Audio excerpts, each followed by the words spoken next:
spooky earrings for a spooky video. Hello people of the internet. Welcome back to my channel. Or welcome to my channel if you're new. I also bought these spooky earrings, so you may see these on me at some point. Aren't they the cutest? I asked and you guys delivered. Tonight's spooky scary video is all about you and your experiences. Of course, before we get started, don't forget to like, subscribe, and comment down below. And if you want me to read your story in a future video, make sure to email this email right here, which is also available down below. And to everybody that submitted a story, thank you so much. I'm so excited to read what y'all have been through. The first story that we're going to read is from my girl Christina. Hi Christina, literally love her so much. Thank you for submitting this. First off, you're a badass and I'm obsessed with you. I'm obsessed with you too. In the best way though, yes, of course. I could have sent this earlier, but I guess there's a reason now as to why. I am honestly a little taken back, and maybe I've been in denial, but I'm starting to think my house is actually haunted. Girl, let's go back in time and start from the beginning.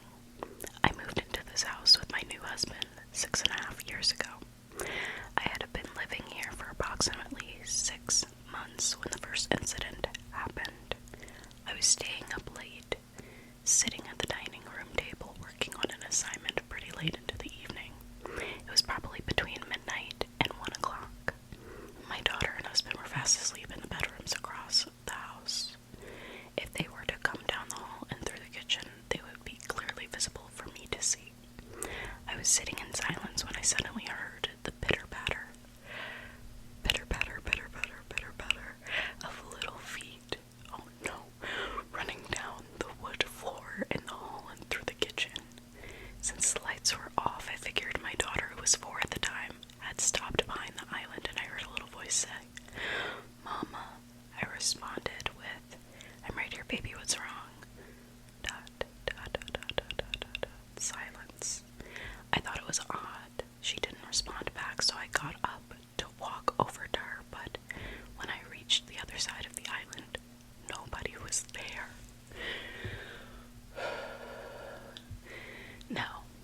No, listen, I grew up Catholic, and it would be that moment right there that I would call a priest. Actually, I would call several of the local priests. They'd be in my house like the fucking Avengers, okay?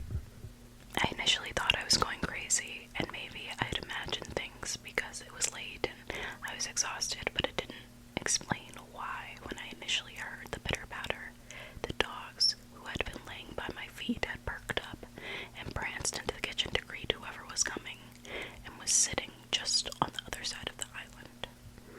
After the first incident, years had passed, and I'd almost forgotten about it until one day, after sunset, I had gone outside to close the chicken coop for the evening. When I came back inside, I heard the distinct cry of a newborn baby. However, my baby wasn't a newborn anymore. She was already 9 months at the time and fast asleep in her crib.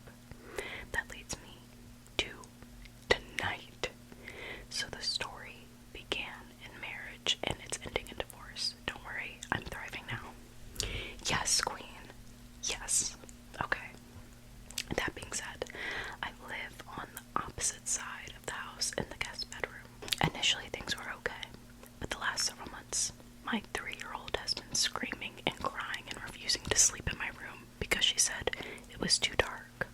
But despite turning on the hall light and plugging in a nightlight, she said my room is too scary. Tonight I scooped her up for bedtime and she looked me dead in the eyes and says, "Mom, I don't like sleeping in your room. There's too many ghosties in there." I stopped it dead in my track and said, "What?" She proceeded to say, "There's one in that corner and in that corner over there. I see them. Why can't you see them?" I asked her what they looked like and do they talk to her.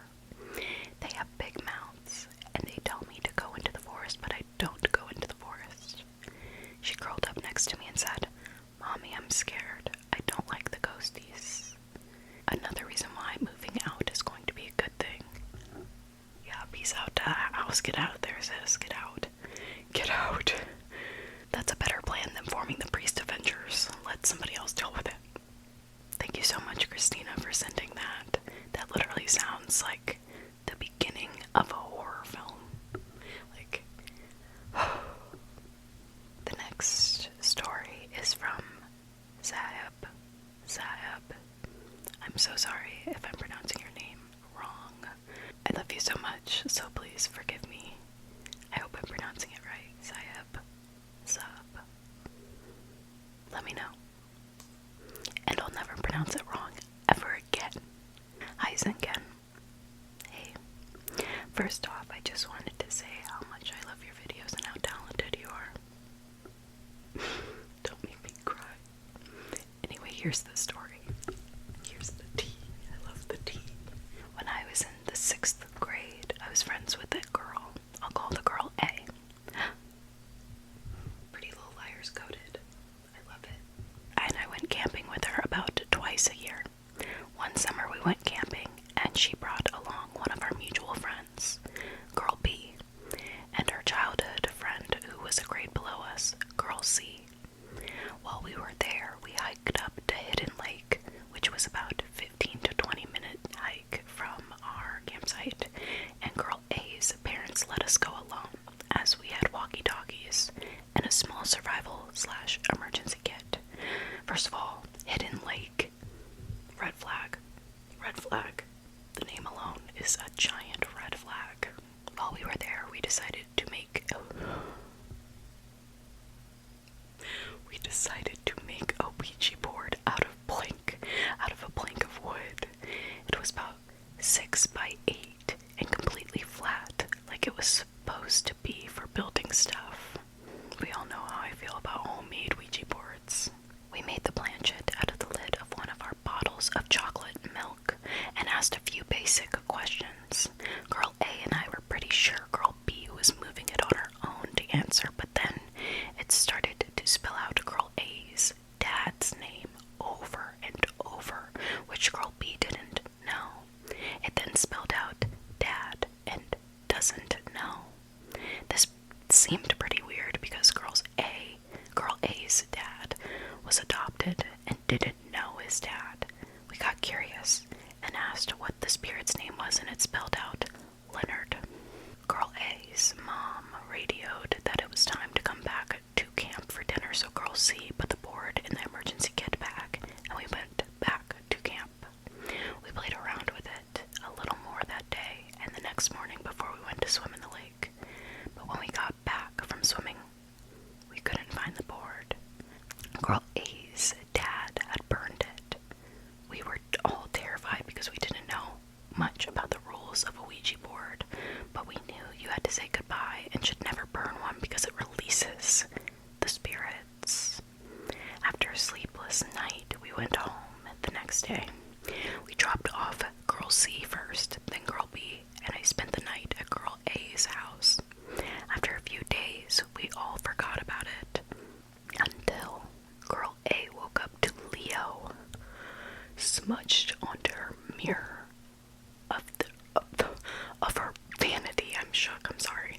This vanity could be its own other story with all the things we saw in the mirror that we thought were connected to other events. I would love to hear about this. If you want to send me another email,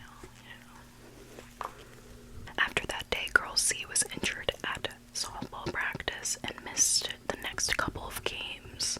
Girl B's pet rabbit passed away out of the blue, and Girl A's cat was hit by a car, and my pet bird died. Oh my goodness. This all happened within the same week, and we are all convinced it was because Girl A's dad burned the board. Since then, we've all drifted apart, but I know that none of them have ever touched a Ouija board since. I'm sorry about all of that happened to you guys. Is weird stuff still happening? I hope not. Thank you so much for sharing that with me, and I, again, would love to hear more from you. The next story is from Laura. Hey, Laura. If you see any errors in my grammar, please forgive me. English is not my native language.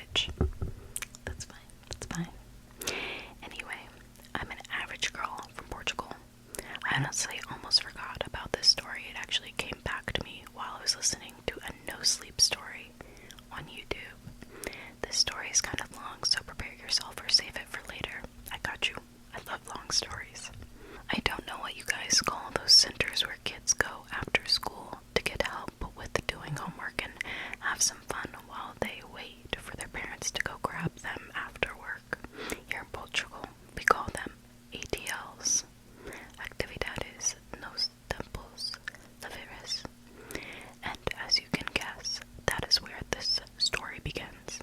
It was a cloudy afternoon with a very gray sky and cold air. I had just finished my homework and was looking for something to do. I looked in almost every room of the ATL, and I was starting to get a little bit frustrated, not finding anything to do. For me, it was like a torture. After almost flipping the whole computer room upside down, I found an old and barely functional toy compass. The first thing I noticed was the fact that the toy was pretty big, as big as my hand at the time. Then a thought came to me. What about taking it outside and see where it will take me? And that's precisely what I did. On the way out, my BFF, which I will call A, my crush, I will call him M, and a boy who had a crush on me, N, stopped me and asked what I was doing. I told them the game I had in mind, and they decided to join in. So we all go outside, walked a small distance from the ATL, placed the compass on the floor, and started to follow the directions that the compass pointed us to. We did this at least a good couple of times before we started to get a little freaked out.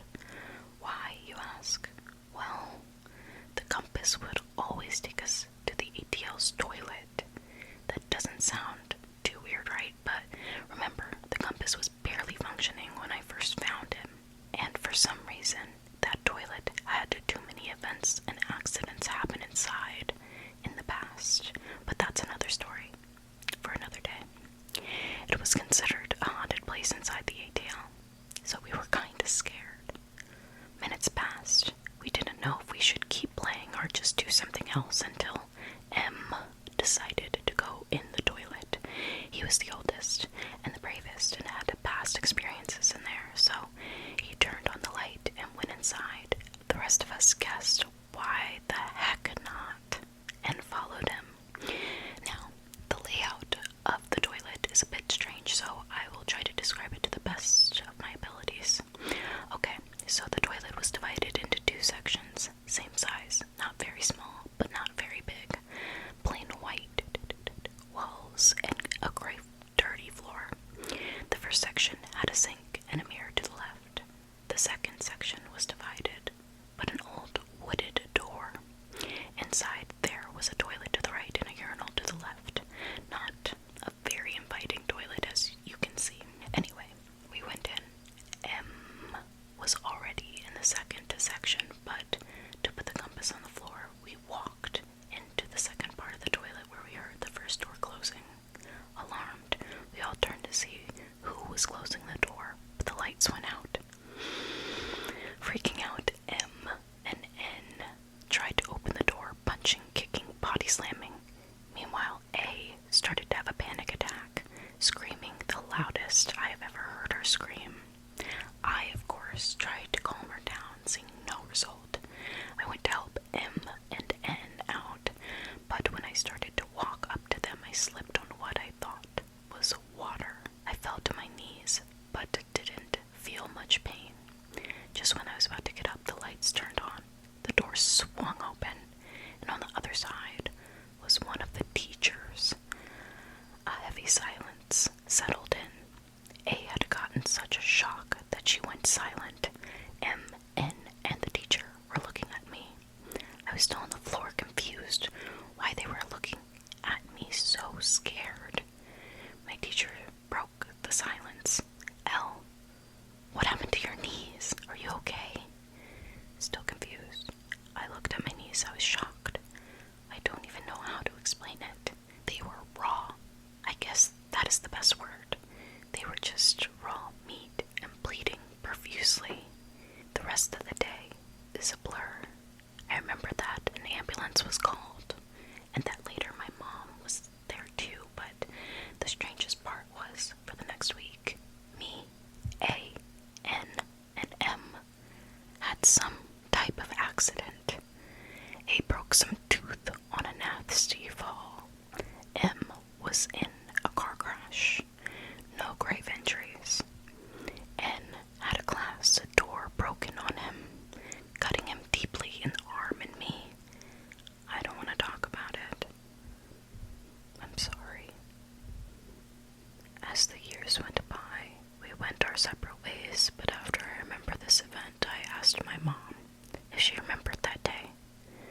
She was very confused and said that she didn't remember, so I went and asked A, the one I still keep in contact with, if she remembered. She said yeah, but that she didn't remember much. That made me think why I remembered so clearly. Just then I looked at my leg and thought, that's it. My knee makes me remember that day, even if unconsciously, because their color is different from the rest of my legs.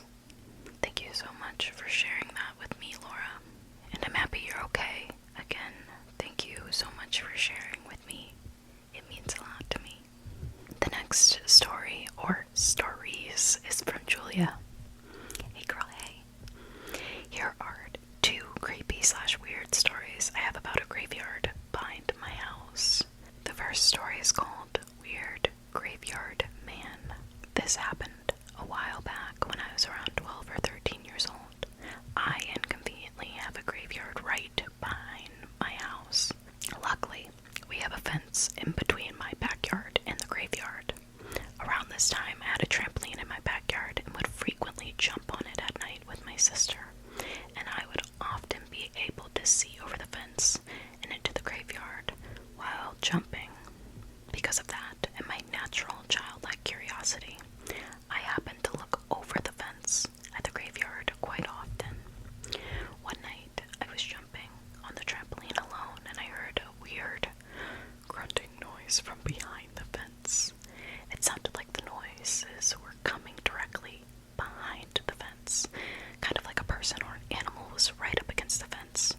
I didn't think much of it at first because it was windy outside and a lot of people walk their dogs down the pathway in the graveyard at night. Super weird, but whatever. Additionally, the fence separating my backyard and the graveyard was pretty old, so it made creaking sounds often. As it continued jumping around, I kept hearing the grunting noises, and I would look over the fence to try to see if anyone or anything was back there. In a matter of seconds, I jumped up, and I swear on my life I saw an insanely tall man looking at me, but as I fell down and jumped back up again, the man was gone. I remember the man so vividly. He was tall, like Slender Man tall, dressed in all black and had a fedora type of hat on. It's the fedora for me. The man was leaning against one of the trees that were planted by the gravestones, and it looked like he was holding one of those old smoke pipes. Oh no, not a grandpa ghost. I've walked around in the graveyard a bunch of times before, in the daylight of course, and there are gravestones with dates as early as the 1500s. So, maybe I saw an old-timey ghost.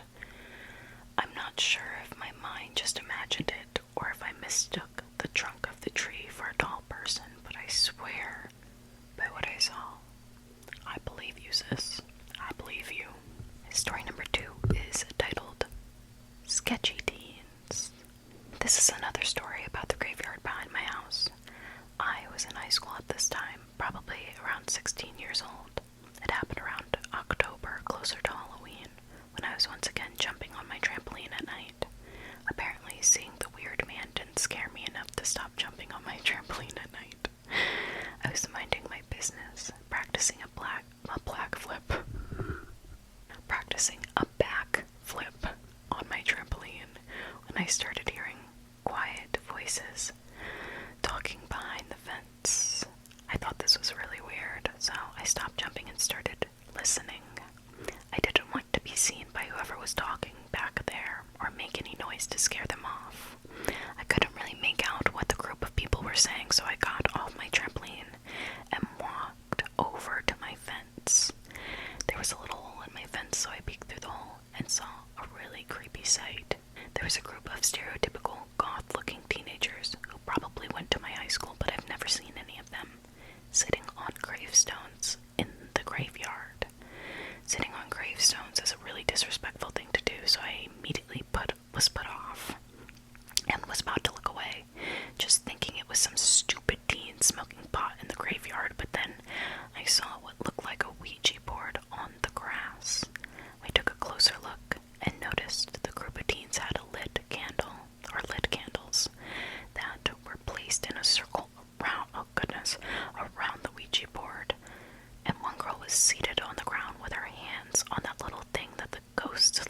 move around to answer questions.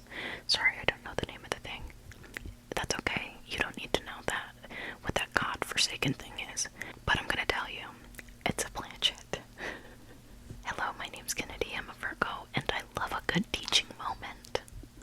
I watched intently because at the time I was super intrigued with Ouija boards and watched a lot of YouTube videos of people using them. You're like me, for real. I would have watched it too. The girl that was sitting on the floor looked really annoyed with the rest of the group, and it appeared as if the teens were arguing about something. I assumed the girl that was sitting on the floor with the Ouija board was mad at her friends for not wanting to use the Ouija board, because the rest of the group weren't participating. The only thing I clearly made out from their conversation was the girl saying, "Stop being a bunch of pussies." As the group continued to argue, all of a sudden a bunch of lights started blinking. To clarify, some families decorated their loved ones' gravestones, and a good amount of the gravestones in that graveyard had these little blue or white lights that turn on at night. It's hard to explain what they look like. They're kind of like sticks with a small blue or white light at the top. Anyway, the lights start blinking in unison, and apparently I was the only one that noticed it at first. The lights were blinking slowly, but after a good minute or so they started blinking faster, all at the same time. Once the lights started blinking faster, one of the teens noticed and said, guys, are you seeing this?" The rest of the teens noticed the lights and began to freak out a little bit, saying they should probably go and that this was a stupid idea. But the girl on the ground did not want to leave. Girl, if you don't get the fuck up, I would have been like, first of all, I wouldn't have been there, but like, the rest of the group started leaving, but the girl on the ground didn't make any movement to leave. Okay, bitch, just stay. Instead, she pulled out a pocket knife and cut her palm. Okay. At that point, the rest of the group were saying, "You're crazy," and left. I didn't stay to watch the girl alone for long after that because I was feeling spooked, but I watched as the girl held her hand over the Ouija board, the blood from her hand dropping onto the board slowly. She started humming and gently rocking back and forth with her eyes closed. She started muttering to herself, muttering to herself, moving the blood from her hand around the Ouija board, which I assume was to create a pentagram, because literally what else could she be trying with her own blood? A few minutes later, a gust of wind blew by and blew out some of the candles around her. At that point, I felt really unsettled and left, so I don't really know what happened after that. But you can bet my ass never jumped on the trampoline at night after that. Though, I can't help but think about how crazy it would be if she actually did talk to a ghost, and if she talked to that weird man I saw from my first story. I hope you enjoyed my stories. I have a few more. Let me know if you want me to send them my way right now. I loved your stories. Loved them. Thank you. Yes, send me the rest. If that girl was in my friend group, we would never speak again, and I would tell her parents where she hides her weed so she would never be allowed out the house again, because bitch, you need to stay inside. Thanks again, Julia. The next, and I'm pretty sure last story. Hold on, let me scroll a little bit. Yep. This is my last story. This story is from Samantha. You sent this a day before my birthday. That's birthday magic. Hi Ken. Hi. I've tried writing this story twice, but while writing it, I kept remembering events. In all honesty, so much happened in the 3 to 4 years we lived in this house. The timeline gets very jumbled in my head. In order to combat this, I'll list a few things we experienced and stories of more wild things. This is a long one. I'm really bad at punctuation, by the way. I'm sorry. That's okay. Honestly, guys, as long as you write to me in English, that's fine. I'm just happy you sent me something. When I was 11 to 14, my mom, stepdad, younger stepbrother, little sister, and self lived in a small 2-bedroom, 1-bath house in a cul-de-sac, end of the type of street. Our house was on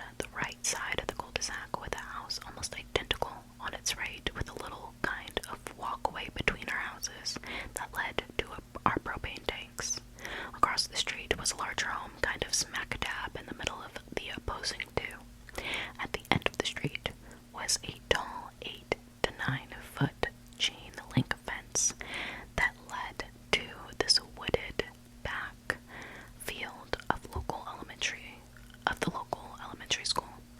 All of this will be relevant for the following stories' details. Some things we experienced in the house go as followed. Lights shining in our room when no one could be found outside. Small orb lights floating in our room. The Shadow Man tapping from outside the wall/window. Humanoid like growling outside our window. Things being moved/thrown, running through the house. Feet grabbing while in bed. Now you're probably wondering what all of this has to do with the title about the house. How it used to belong to a serial killer/rapist.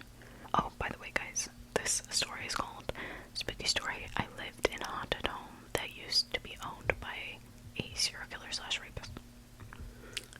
In the late 70s, Daryl Keith Rich had murdered and assaulted 4 women and an 11-year-old little girl. He assaulted and beat many more. It's on the record 3 women were driven to the home and assaulted in the home. Link to the report. I'll read this later. In the same record, he had also brought the little girl to the home and assaulted her there as well. All 4 women were killed in a separate location. The little girl was thrown off a bridge still alive. She died of her injuries and exposure. That's so sad. This, sadly, is the tame version of events if you can stomach it. The link gives more details. I just said I was going to read it later, but I don't think I'm gonna. Daryl Rich was deemed the Hilltop rapist and sentenced to death row and died via lethal injection March 15th, 2000. Some years later, I honestly don't know the year this was told to us later by a neighbor. A man named Bill, who was renting the home, passed of a heart attack in the master bedroom. None of this we knew when we moved in, by the way. Now, for some of the wildest stories I have while living in this house, I'll also add in some experiences from other family members. The way the house was laid out is called a shotgun house, where the front door and back door perfectly line up with one another. The house was really small, not very big at all. One night, my siblings and I are eating dinner at the table while our parents are eating in the living room. From where I'm sitting at the head of the table, I can see out the back door. My brother is to the left at the longer part of the table, and my sister is at the opposite head of the table, with the back door to her back. My brother and I are listening to my sister, so we're both facing the back door at this point, when we see what looks like a man wearing a black hoodie with a hood pulled up walk past our back door. They flip and start yelling someone is in our backyard. Our parents jump up and my stepdad runs out to the front and my mom out the back, circling the house in opposite directions. When they come back, they tell us they couldn't find anyone. They searched everywhere. Our backyard is an empty field, and you'd definitely hear someone trying to get over the elementary school fence. My brother and I start swearing up and down. We really saw someone. This man we saw, our family would later go on to call the Shadow Man. The next story is my first time close up and personal with the Shadow Man. God, no. One morning, we're all getting up to get ready for school. It's relatively dark out, so the house is mostly dark except for lights from the bedrooms and a single small end table lamp in the living room. As I'm walking around the sharp left into our living room, I see my brother dressed all in black, with his back to me, crouched down on the floor behind our left seat, almost like he's hiding. I think nothing of it, thinking he's gonna scare my sister or something. When I look up at the couch, back about 5 feet into the left of the love seat, and see, bitch, sorry, not you, but I'm like, bitch. I see my brother in khaki shorts and a red hoodie sitting on the couch watching TV. My blood had never run so ice cold in my entire life. I felt every hair on my body stand up and goosebumps start to break out my skin.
Rich, and Bill.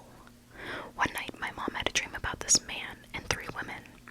The man is heavier set, dressed up kind of in the western get-up, cowboy hat, Levi's, cowboy boots, and a polo tie. They were standing in our hallway, whispering, whispering, whispering, whispering, whispering, whispering.